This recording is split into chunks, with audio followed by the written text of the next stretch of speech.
Hello and welcome to EV Loop, powered by Carloop. I'm Adrian Maidment. And I'm Akhtar, your host. This episode, surprise, new EV brand about to enter Australia. Everybody's talking about the BYD Shark. And how much is Waymo worth? G'day, Riz.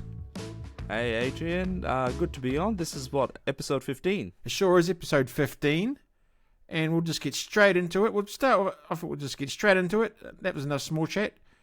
Small talk. Last week we touched on the Shark 6. We didn't quite have the pricing coming in. We were looking at around the 60,000 mark in private conversation, but way lower than that.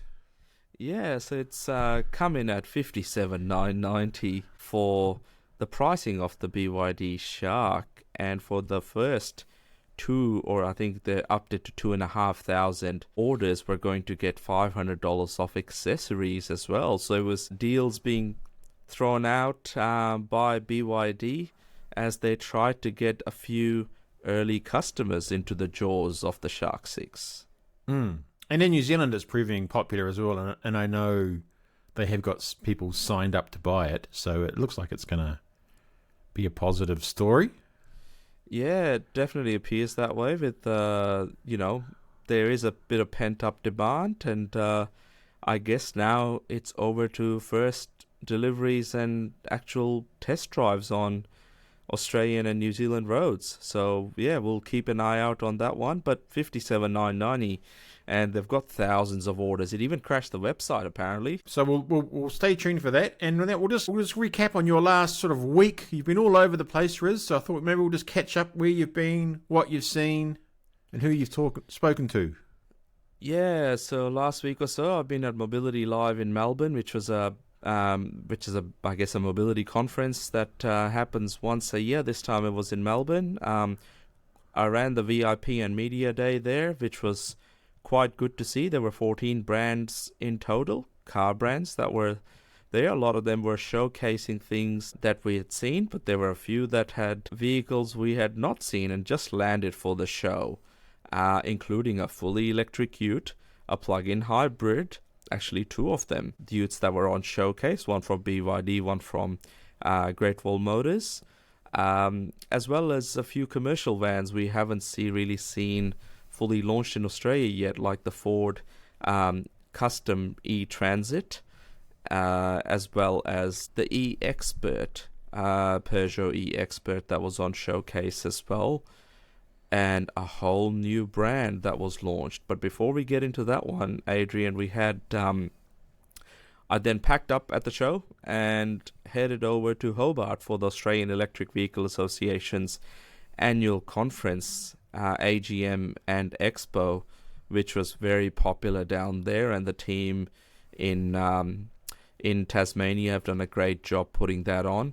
Got to meet a lot of our viewers and listeners as well down there, and meet some of the teams that work at Tesla, BYD, and other showrooms down in Hobart as well.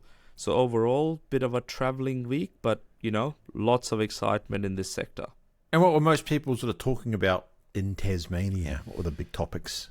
Look, charging infrastructure is always a bit of a key as well. They're, wanting to see a bit of growth in that. But I guess, there's a lot of excitement with new models launching. There is also a bit of chatter about EV sales and what's sort of happening and where things are heading. So that's always interesting, and we'll touch on Chart of the Week, which touches on some of those conversations. But first, let's talk about this new brand. Well, one I haven't really heard of. What's it? From GAC. I've sort of covered it a couple of times on some of my articles in The Driven in the past, because they've started to make a bit of presence in Thailand and Hong Kong, which are right-hand drive markets in recent times. GAC, one of the oldest car makers in China. I think they stand for Guangzhou Automobile Corporation. And surprise, surprise, when I was doing a bit of research before I got to finally see them at Mobility Live in Melbourne, they sell 2.5 million cars every year. Wow. Well, at least last year they sold 2.5 million cars, a combination of ICE vehicles and new energy vehicles, which include electric vehicles as well. So They had the whole team. They had a stall. They had a lunch catered for VIP and media guests, which obviously I was hosting. Oh, that's nice. That's nice. And what was was it a mid-sized SUV they launched? It is a mid-sized SUV. It's a little bit smaller than the Model Y, but it's definitely bigger than the BYD Atto 3 and MG ZS. So it's called the GAC Ion V, which they have just showcased here in Melbourne. And I'm looking at a photo of it. It's got the tablet, and it's got a little screen in front of the steering wheel as well. And it's gone for that orangey colour that we talked about last week. And it's very comfortable. I got a chance to sit in it and have a bit of a play, and very, very comfortable. And the front seats fold all the way, they lay all the way flat. So you could potentially camp or glamp in it as well. So they are saying expected release midway through 2025. And prices between 40 and 50 grand, but I would suspect it would be closer to 40,000 as a starting price, given the competition and how things are heating up here in Australia. Yeah, did they mention anything about the network? How it's going to be? What sort of network to get the cars out there? Very early days at the moment on how they'll be distributing them, but it sounds like they're going to have a distributor or an official distributor based in Australia. And they will have multiple other models as well launching in 2025 and after that. Okay, and we'll just stay on Chinese EVs, segueing into a cheapest EV this week. Is it still my good friend, the MG4? It is. So it's it's sort of November now. Price has gone up to $32,990 drive away. But this is still a 1 month only special for the base model MG4. The GWM Ora comes in at $33,990, but with the GWM Ora you get if you're eligible, you get a wall charger as well. So that's another special that they have going on. So yeah, those two are sort of nudging it out for the cheapest or the most affordable electric cars in the market. And not in the cheapest affordable electric cars in the market, the Cadillac in Australia. They've launched their Cadillac Experience Centre in Sydney has opened, and it officially opens for business on November 7. I will have to check that out next time I'm up in Sydney, because it would have to be pretty luxurious, given Cadillac is targeting those high net worth individuals. Once I've sort of had a chance to look at it, I will share it with our viewers and listeners. That must be why I wasn't invited. High net worth. Hey, we've all got a net worth. I've got a net worth. Yeah, that's right. It's just not very high. We're looking for the low net worth customers to come along to support. Sign me up. Okay, international news. Oh, sorry, one more Australian story. Tesla. The Tesla lease agreement. This is their strategy for getting more sales. Well, that came news came late last week that they're going to be offering up to $3,000 on a novated lease as well till the end of the year, on top of a low interest rate and a couple of other offers they have, including a referral program. So Tesla's really starting to pull all the levers now, and I think when we look at chart of the week, it will make sense. It's that incentives on till the end of the year. We're teasing our way to chart of the week, but we're still international news. And I wanted to mention Denza have launched in Thailand. And Denza is the sort of the luxury brand of BYD. Premium, sorry, not luxury. Well, that's right. I still can't tell the difference. I think anything with pretend leather seats is luxury, but they seem to have other ideas about what premium and luxury are. But yes, premium semi-luxury brand Denza is launched in Thailand. I would not be surprised if it is available in Australia probably by midway through next year, if not earlier. It's sort of on the way, isn't it? Sort of making its way here. Right-hand drive markets, it's coming. Yes. So, geez, those BYD people can knock out the cars, can't they?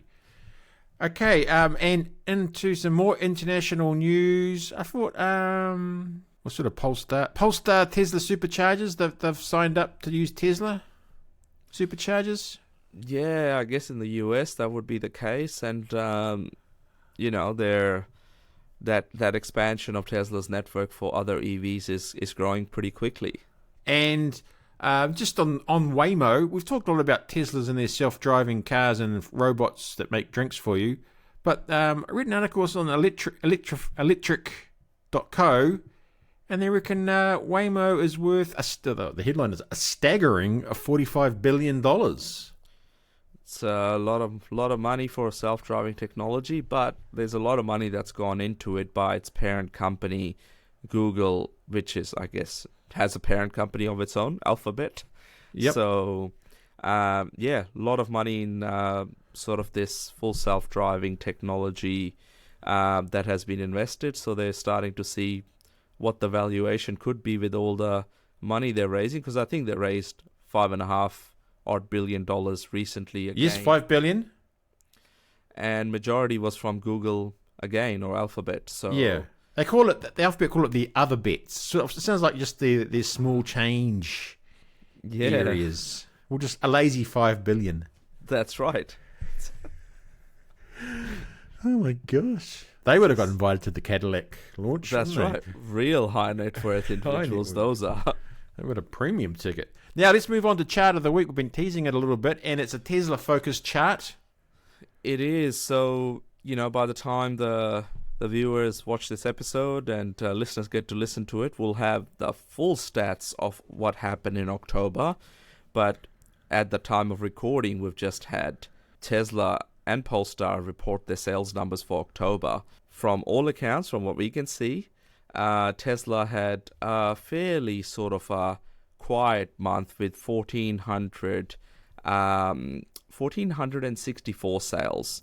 It's one of their more recent quietest months, actually the second quietest month this year after January, which had a few logistics and supply chain issues. But here we are. October has seen the lowest Tesla sales after the blip we saw in January this year, which means that all of those incentives that we spoke about, there's a very good reason why they're coming into play now, including $3,000 leasing, the referral program for Tesla owners to refer new customers to the brand, and a couple of other sort of incentives that they have going on at the moment, including low interest rate as well. So watch this space, but this last quarter needs to be a really good one, and it hasn't started off well for Tesla here in Australia. Just sort of summing up from the last week, what's the sort of the general vibe out there at the moment then with all your events you've been to? What's your opinion on where things are at right now this week? Yeah, there seems to be quite a lot of excitement around the industry, but it also appears that the subdued sales aren't really backing the level of excitement that's out there. So something appears to be, let's say, missing from the overall market. I think with all these new brands coming in, things are only going to get more interesting as consumers have more choices. I actually saw that Chery have already cut prices on their Moda by $3,000. Less than 2 months off the official launch, which I attended in Canberra.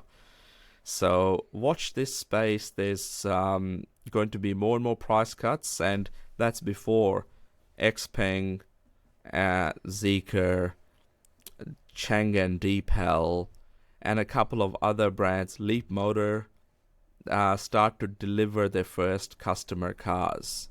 And what's Carloop got coming up over the next few weeks?